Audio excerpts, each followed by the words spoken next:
Hello and welcome to a cosy but very grey and actually started off quite misty day here in Belfast in Northern Ireland. Today what we're going to do is we're going to look at this little image. I have been really enjoying the work of Giorgio Morandi, who spent his life really exploring still life and the spaces between objects and how objects connect. His work is just so interesting to me and it's got under my skin. That is influence. So I'm going to go on a journey of exploring this. So what we're going to do today is we're going to have this beside us. Now this is from my little Kodak printer and I am really getting a hold of the fact that a reference image is simply that. It's just a reference image. So we're going to draw 4 squares on our page and we're going to have a play around with this to just get our heads around these objects and enjoy the process. And hopefully this will give you some ideas and some inspiration. So come with me and we're going to play about with this image together. Okay, so today what we're using is Seawhite of Brighton, my beloved paper. It's heavy cartridge and it's 220 GSM and it's just lovely and thick. It's ideal for painting, sketching and technical drawing. So that's exactly what we're looking for because it doesn't have to be watercolor paper. This effectively is like a page out of your sketchbook. So what we're going to do first of all is we're just going to simply draw 4 boxes. And what I love about this is that actually the very fact that I draw these boxes, and these boxes are by no means perfect, it's really helpful in the process. The boxes that look aren't even similar kind of size. I just refilled this pen, hence it's just getting back into the flow of the ink again, filled with carbon ink. This is a Lamy Safari pen. Okay, oh, even better actually. All of this really helps this process because what we want to do is just play about. So it's all higgledy-piggledy. So I've got 4 options today and we're going to use the tinted charcoal for one. We're going to use a magic pencil. We're going to use a Derwent Inktense watercolor pencil, a black one. And we're going to use this lovely Japanese pen gifted to me, which is lovely. A Japanese brush pen, which is just a thing of beauty to use. So we're going to use that as well. Okay, and what we're going to do is we're going to accept our own hand. So whatever comes out, we're just going to embrace it as it is. Now I'm going to start with, oh no! Rookie mistake. This is how life goes, isn't it sometimes? Right, so we'll just get this. So even more with this process, as he gets the bin and works with what he's got. Give it a good wee wipe there. Okay, so we're going to take this, the trusty Faber-Castell sharpener. And it is so good. Gets anything to a nice point. Just as one of the, it is actually, I was going to say one of the best, but it is actually, it is the best pencil sharpener that I've ever had. So this is the reference image, and as I said, I am printing these off because basically it lets me just treat it exactly as a reference image. So what I find is that whenever I am doing something like this, what it does is it lets me do a recce. If I was a rally driver, it would be a recce round the track. This lets me see the actual image. So I'm just going to play about and enjoy and see what happens. So we're just, and really have noticed this little bit of the jug, that little sort of swoop down on the left hand side of this jug. And then, and also just on the handle, which is actually going to break off into the other bit. And then we also have this bit of the table. So the minute that I do this, I no longer actually really need to, oh, that's nice. Look at that. That's the joy of the magic pencil. You never know what's going to happen. And the shadow on this side, I'm just going to, okay, and then notice another bit of a shadow here. So this is what happens, is you start to notice different parts of the still life that you're looking at, or whatever the reference image actually is. And you can start to record that or choose not to record it because it's a reference and it doesn't really matter what you're what way you're going to do it, because actually I think that all artwork is abstracted views of something to some degree or another, unless you're trying to be photorealistic, and then actually that also actually is an abstraction too in terms of what you're doing. Okay, so there's the magic pencil. Next, what we're going to do is we're going to do the same thing again, and this time I'm going to do it with continuous line. So just using these different little tools that I have learned. And also what happens as I'm doing this is it frees me up. It just frees me up to embrace what's actually happening here. And it's a lovely still life. Miranda seemed to focus on quite muted tones. That was something that he did, was the muted tones. Actually, it's quite difficult getting that shape. Does it matter? Not overly. And we're going to, so I'm happier with the placement of the jug. The jug is actually quite a bit bigger than I had first realized. Now this is an Inktense black, so this is going to explode whenever I add color to it. Not add color to it, sorry. When I add water to it.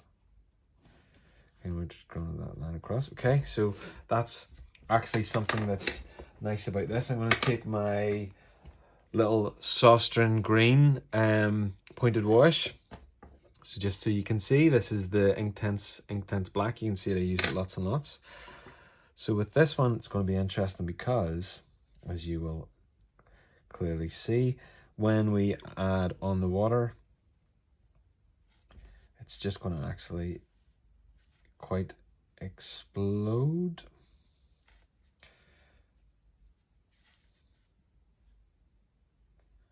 You can tell when I'm focusing because I go a little bit quieter. So that is not interesting. Just touching on that color there. And the other thing about this, which oh look, and it'll happen quite naturally, is the splat that you can gain from it. Okay, next is the fantastic. Now what you have to do with this is you squeeze it, and normally it fills. I don't think it actually needs to fill, but anyway, and it gives you such a lovely quality of line. It's just quite beautiful. I find it looks like it looks like Japanese writing so quickly. It's just such an interesting thing to use, and it has got this little point, and also you can get these lovely big thick shapes as well. This is breaking across that line again. Now you can add water to this too, should you so desire, but it's just nice seeing this line work. So that was a nice quick one.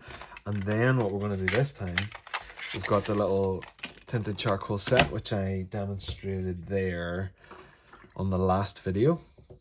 And the colour that I'm going to go through, I'm going to go for that glowing embers. I think that glowing embers is really, do you know what, actually I'm going to go for something darker. I'm going to go for the burnt embers. Now if you haven't used these, they really need a fair bit of agitation.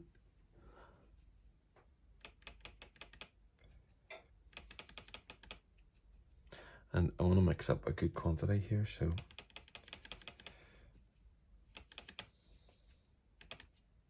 what we're going to do this time is we're going to leave the gaps.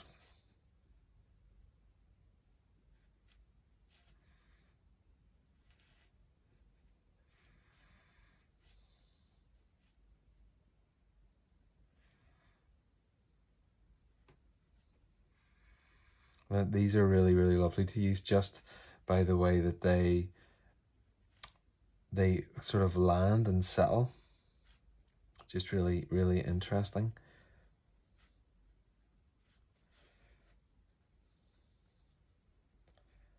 Okay, so that maybe looks a bit more like a cup in this instance. Now what I think I will do is maybe leave that kind of a halo. Maybe actually, do you know what? Let's just take that to that point there, and then we'll get to do a little flick. This is one of the nicest brushes for the flick, just by the way it results. Okay, So there's a really, really simple exercise. Let's move this, the reference image across too, so we can see it a little more with clarity. So it just allows me to think about it in different ways and get my head around it, and also just accepting it as it comes. Really interested to hear what your favorite is. I think that my favorites are these two. I like how the empty space is there. The other thing that I can do is take that glowing amber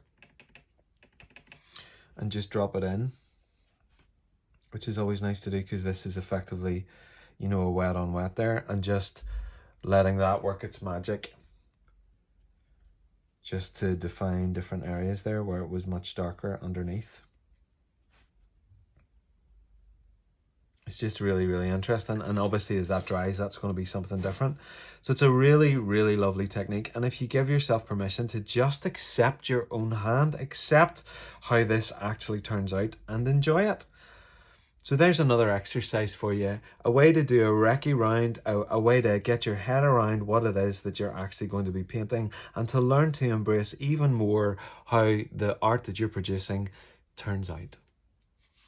Well, what did you think of that? Isn't it just so interesting how if you draw 4 simple, untidy, not the same size squares, that it really does help you get into the mindset of accepting your own hand.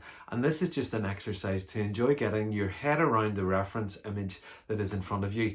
So I want to make 2 points. One is accept your own hand, accept how the work comes out of you, because lots of other people love it. And actually, when you start to accept it and enjoy it, it's a total and utter game changer. The second point I want to make is that a reference image really is simply that. It is a reference image. You do not have to reproduce this exactly and then compare the two at the end, go, well, that object's a little bit, it's not quite in right perspective, oh, the shading's all wrong. Just use it as a reference image. So take it out for a spin. Do share what you have produced, and I'll pop that on the community section of my page. As always, thank you for taking the time to watch these videos and for your comments. It's always super duper encouraging to me. So do leave comments. Do like and subscribe, and also then if you hit the little bell icon, then you will be notified of new videos that are coming. I also do commissions, so if you're interested in a commission, then just get in touch with me. I promise I won't bite. I'm not forceful. If you decide to not go for it, that's fine. We can still be friends. Also, I've begun to do lots of online tutoring, which is just a joy. So please do get in touch if that's something that would interest you. Lots of information on my website, which is woodwardswatercolours.co.uk. You can find a link to my Etsy store there. If you'd like to purchase some of my work, then that would be lovely. So thank you for watching this video, and I will see you sometime soon. Bye-bye for now.